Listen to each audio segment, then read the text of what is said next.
Good day. This is Portsmouth This Week. This is the 7th of September in 2012, and I'm Jeff Richard, who will be hosting the program today. With me is Gary Crosby, who is the acting town planner. Welcome, Gary. Thank you. Thank you for having me.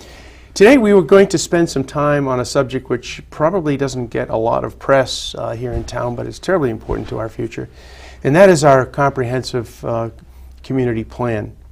Gary, can you tell us a little bit about this community plan and what its purpose is? Yes, I can. Thank you for having me. When I was asked about what I wanted to talk about, this floats to the top of the list. I think that there is many people who don't really understand what the comprehensive plan is, what it does, what its purpose is, and so I'm looking forward to trying to get that information out there. I think it's useful to start out by thinking about what a plan is. What's a plan? We all make plans. A plan can be as simple as a to-do list, your weekend warrior to-do list, or as complicated as emergency evacuation of Manhattan Island. But in its simplest terms, a plan is a guide to future action. The common thread between, the common element between a to-do list and an evacuation plan is that it starts out with a goal, either stated or implicit, and then sets up a set of steps which are laid out to achieve that goal. So a comp plan sets out a goal, sets out goals for what we want our community to look like in the future, and then establishes policies and action items in order to achieve that. It's fairly basic. The plan, our comprehensive plan, has a 20-year planning period. So we're going by state law. That's a state mandate? It is. It is. So as we're doing this update, we need to be thinking about what our community is going to look like in 2030. What is the actual date of the current plan that we're operating with? The current plan was adopted and approved in July of 2002. So we are we're a decade into it. We're halfway into what exactly. Exactly. Yeah. The latest and greatest was written in 1992. It was finally adopted in 2002. Okay. If it's a 20-year plan, is there a way in that plan to track how well you do? Oh yes, absolutely. And that's reported out? By state law, we are required to update that. Prior to 2011, the requirement of the Comprehensive Planning and Land Use Act of the state was that we were required to update our comprehensive plan every 5 years. Now it's every 10 years, and on a schedule every 10 years now. So you'll see there's an implementation schedule that is part of the plan, one of the significant parts of the plan, and we're required to report that to progress on that implementation schedule. Who gets those reports? Statewide planning. Okay. How does this the plan relate to our zoning ordinance? I wonder if I can back up just a second. Sure. I want to talk about the comprehensive plan. The reason why we have a comprehensive plan is obviously by state law. Way back, I think somewhere around 40 years ago, the state legislature, like every other state legislature in the country, realized that we need comprehensive planning, and they set out the Rhode Island Comprehensive Planning Act, and the goal was to establish a program of comprehensive planning in each community implemented according to these standards, and their goal was to promote growth and to job opportunities and housing and preservation of cultural and historic resources. But the whole idea was that all the communities establish their comprehensive plans in the same fashion, so that they're all coordinated, and that they're coordinated with state guide plans as well. So the best definition that I can find for a comprehensive plan comes right out of this act, and it states that a comprehensive plan is a statement that is designed to provide a basis for rational decision-making regarding long-term physical development of the community. That's it in a nutshell. Rational basis for development of the community. Long-term physical development. Yes, physical development. Okay. There are many, many other elements to the comprehensive plan, but its basic core function is to lay out the land use in the community and to establish the land use in the, that's why I say it's a plan for what we want our community to look like in the future. The land use element of the comprehensive plan is the core. So as we have been over time converting from farmland to residential land, and as the trusts of the state have prohibited some expansion of residential growth, all of that has taken place in the context of the comprehensive plan? Yes, yes, it has. Every action that we take with regard to community development has to be in compliance with the comprehensive plan. So yes, that kind of development. If you go to the zoning ordinance, the zoning board for a special use permit, for example, to do some sort of development, one of the things that you have to demonstrate is compliance with the comprehensive community plan. So everything we do has to be in compliance with this vision document. Yeah, maybe to cite an example, when the Seafair Inn ceased to be a restaurant, that community is that land is now being developed as residential property. Right. Was that in the comprehensive plan? Was that foreseen that land would become residential? Well, that land is residential. That it is zoned residential. Okay, so that was it always was. Then. Yeah, yeah, okay. Exactly. So, and the Seafair Inn was, you know, we have originally a house on that. Well, yeah, we have what's known as non-conforming uses, and right. A non-conforming use is a use that was in place before the zoning ordinance was established. Okay. So they're allowed to continue unless they abandon that use, and then it goes back to what it's set out in the zoning ordinance. But so maybe we can talk about the zoning ordinance and how it relates to the comp plan a little bit. Yeah. You can kind of you can consider the zoning ordinance sort of the boots on the ground. This is the zoning ordinance is what, particularly with the land use element of the comprehensive plan, the zoning ordinance is what puts the comp plan into action. It is the regulations that are established in order that we guide community development in the future. So you have a plan, and then you have an ordinance. We have a number of that relationship continues through many documents in town. We have a stormwater management plan, and we have a stormwater discharge control ordinance. The management plan states how. It's the vision document for how we're going to deal with stormwater in town, and the discharge control ordinance is how we're going to implement that, what the regulations are for implementing that plan. We have a harbor management plan with the same thing, and we have a harbor management ordinance. So you have the vision document, and then you have the regulations to go with it. So that's the relationship between the comprehensive plan and the zoning ordinance. One sets out the vision, and the other has the boots on the ground, does the regulating. The zoning ordinance must be in compliance with the comprehensive plan. It's required by state law. Once we get our comprehensive plan developed, finished, and approved, we have a certain amount of time that we have to make sure that our zoning ordinance is in compliance with the plan. Over time, as we make changes to the ordinance and we make changes to our comprehensive plan, there are pieces of it that diverge, and it creates havoc because you have the comp plan saying one thing and the zoning ordinance allowing another. So we have to make sure that all gets straightened Maybe an out. example is when the Navy is surplusing its tank farm properties.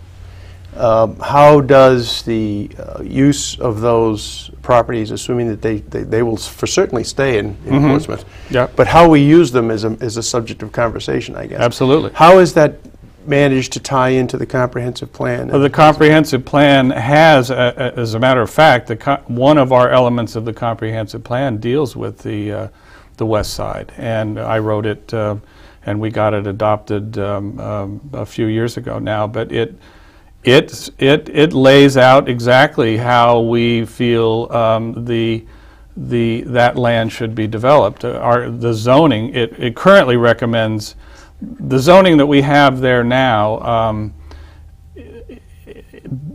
does not comply, in some cases does not comply with the comprehensive plan. We have a couple of the tank farms are zoned open space, and obviously zoning for open space doesn't allow any kind of development, so we need to change that.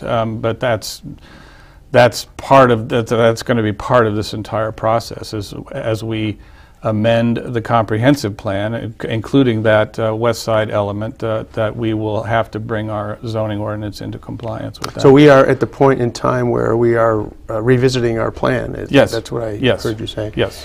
So we're halfway through the current one, and it's the state the comprehensive plan. Yes, we have.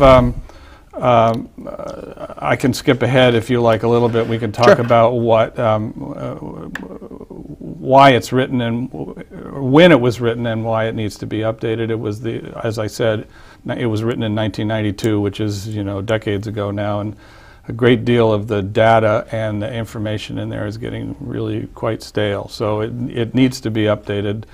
It was approved in 2002. The original law said that we had to update it every 5 years. It was due for an update in 2007, which didn't get done, and now 5 more years is 2012. But I have statewide planning has amended the act and changed the requirement, the update requirement, to a 10-year requirement. So we're right on track right now for a 10-year update. And I have met with statewide planning. They know about our plan, and they have said you have the option of bringing yours into a plan up to a 5-year update, or selecting to do a 10-year update. It all has to be completed by 2016.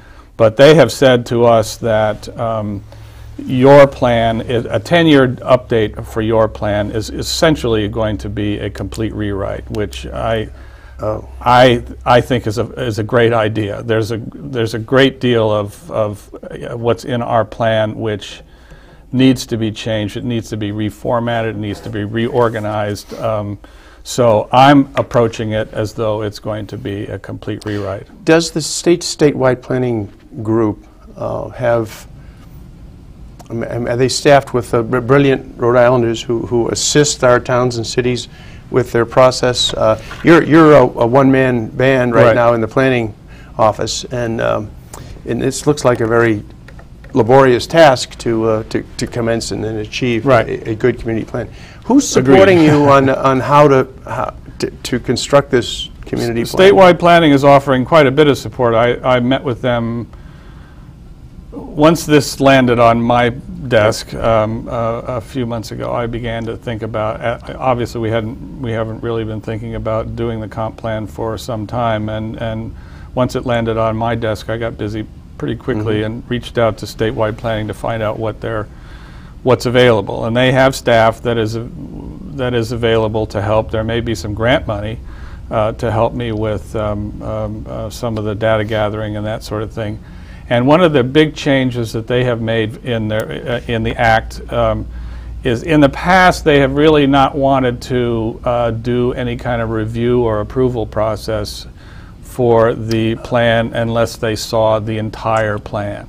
You had to have the whole thing all completed in order to submit it to them, and it was very time-consuming, and it took years. I mean, we had submitted documents, we had submitted plans to them, and we didn't hear anything from them for years. And they've changed that. They were conscious of the fact that that's just not a good way to go about things, and so they've changed the act to say that they will review individual elements of the plan, and they will participate step by step along the way. So I'll be able to get confirmation from them that we're on the right track as we go through the process. I was thinking about how many individual interests, both in the political, social, economic world, all converge on this. In this.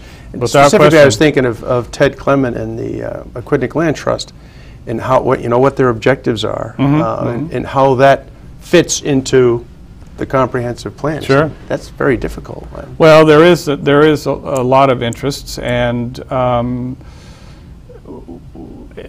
everybody's going to have some input. The task for me is to make sure that that all gets funneled in and becomes useful input, that it doesn't. Right. And I'm just determined to establish a track and try and stay on it. It's so easy with something like this to just get off in the weeds. Surely. Well, with our new town administrator who comes with a lot of history, I'm sure that Mr. Klimm has had a little bit of experience in this kind of thing. So perhaps he will be absolutely giving you some some thoughts he's been very supportive of my efforts so far to as you know, the town council has made it a priority to update the plan, and Mr. Klimm has also made it a priority on his goals list to update the plan. So, is there an actual timeline that you think that you can operate with? There is. I've sort of laid out a few steps that I want to. My plan to update the plan is, and I expect to get to the end of this by spring 2014, 18 months from now, or so. The first thing that I want to do, and I have been doing it already, is to basically deconstruct the plan as it's written now. As if any of you have ever read through our comprehensive plan, it's very dense. It's very, I don't think it's organized as well as it could be, and it's very difficult to understand exactly what it says. We can go back, if you want to, and talk about exactly how one of these plans is constructed, but our plan isn't really constructed as it should be, and so what I want to do is go back element by element and just deconstruct it, find out exactly what it says. Then we have, and it may be that we don't really have a lot of work to do to update the plan. We may agree with the goals, policies, and action items that it is laying out, or we may not. But the first task is to just to really get in and throw out everything that isn't a direct action item or a direct policy statement or a direct goal. Yeah, the statewide planning, they must review, because they see everybody's. Yeah. They must be reviewing what they find to be the best and the ones that are working the best. Oh, sure, absolutely. And pass that data down to you. Absolutely. I have templates. I was intending to talk about an element of use an example of an element of a comprehensive plan in one of our neighboring communities as a this is a good talking point. Our show is a very short one, so if you've got that, why don't we talk about that right now? The way a comprehensive plan is constructed, there are a number of topics that we have to talk about in our comprehensive plan. We have to address land use, housing, economic development, natural and cultural resources, open space regulations, circulation. All of these elements are required in the plan. There is also an implementation schedule which is required in the plan, and maps, lots of maps. Particularly with the land use element, there is what's known as the future land use map. And when you are in that element, we have to, that basically, as I was saying earlier, we wanted to figure out how we want our plan to state how we want our community to look like in the future, what goes where, what intensity should that use be, and why there and not somewhere else. So the core goal of the land use element of the comprehensive plan is to establish that future land use map. And then the next step of that, of course, is to make sure that our zoning map looks identical to that future land use map. So we have these elements that we have to address. We have the implementation schedule, we have these maps, and then most comprehensive plans within each of those elements have a section which is a narrative on the need for planning. Why do we need to be thinking about planning for this particular economic development or natural resources or something like that? And then the last thing is a lengthy description of what we got. You know, census data, jobs information, cataloging of our natural resources and that sort of thing. So that's what makes up each element of the comp plan. Then we are required by law also to, within each element, in the economic development element, we're supposed to talk about, we have a number of things that we have to talk about, the requirements of projected population for employment opportunities, the ability of the local infrastructure to provide essential facilities. There's a whole list of things that we have to talk about within each element of the plan. But how many, just to divert slightly here, we have an economic development committee, we have a planning board, we have a zoning board, and a lot of great volunteer work is contributed in those areas. Is that the community of people who are going to help you put this together? Yes, absolutely. Are they staffed and prepared essentially to do this on a recurring basis? Not yet, but we'll get there. Okay. We'll get there. I think that as I want to say one more thing about the comprehensive plan, and that is that there is this sort of three-tier structure within each element of the comprehensive plan. You set out, you make a statement of the goals for that element. Then you set out a series of policies, make a series of policy statements that are used to achieve that goal. And then you set out a series of action items or implementation items that are used to achieve that policy. So it's this three-tiered, and every element has got to be constructed that way. This is why I say our comprehensive plan, you know, why I need to do a bit of deconstruction and reconstruction, because what I need to do is put our comprehensive plan into that format. Goal statements, policy statements, action items. And so that'll be the starting point. Now what I want to do from there is put together a rough draft. Either those get changed, I make suggestions, I'll be the straw man, I'll put the language out there, and then it's going to go to the planning board, it's going to go to the individual committees, where I'm going to set up some sort of a citizen committee, advisory committee for the comprehensive plan. That's interesting. It'll go to there. So all of those committees will have input in, can tear apart my rough draft as they see fit, and we'll kind of mold it all together.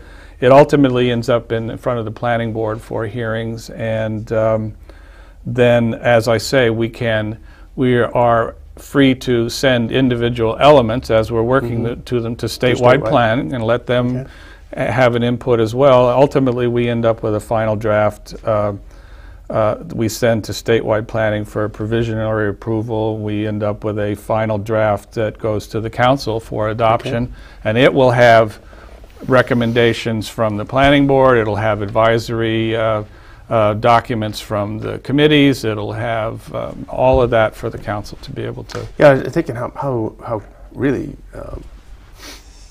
comprehensive the comprehensive plan is going to be, because just thinking about education as an element. The fact that Elmhurst School is not with us anymore, but we're now in conversation as to what to do about that property, and that's part of a comprehensive plan, and I guess you have to estimate in how many students we're going to educate here and where they're going to get educated.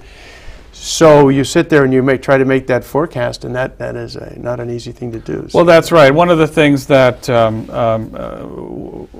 I say when what has to be done is actually I have we've put in $26,000 in my budget for the comprehensive plan, and my intention is to find a intern or a young planner who wants to come in and help me with doing this inventory.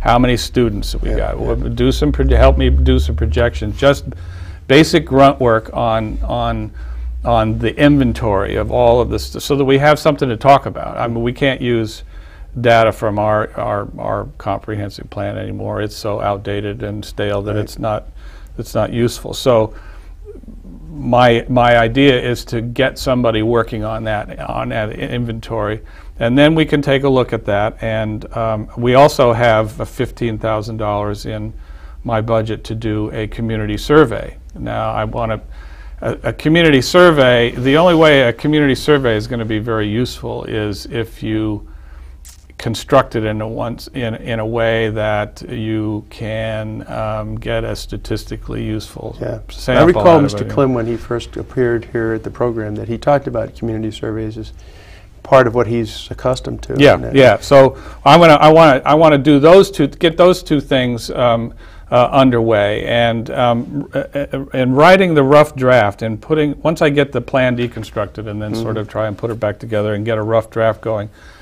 The rough draft will have to be, there's sort of a feedback loop between it and this data gathering that we're doing. Right. So it doesn't make any sense to set out some goal or policy that isn't supported by the data. So it's going to be a back and forth to get that accomplished. Sounds awfully ambitious if you want to get this all done by 2014. I can't, you know, this is what I do. This is what I love to do. This is what I want to do. Unfortunately,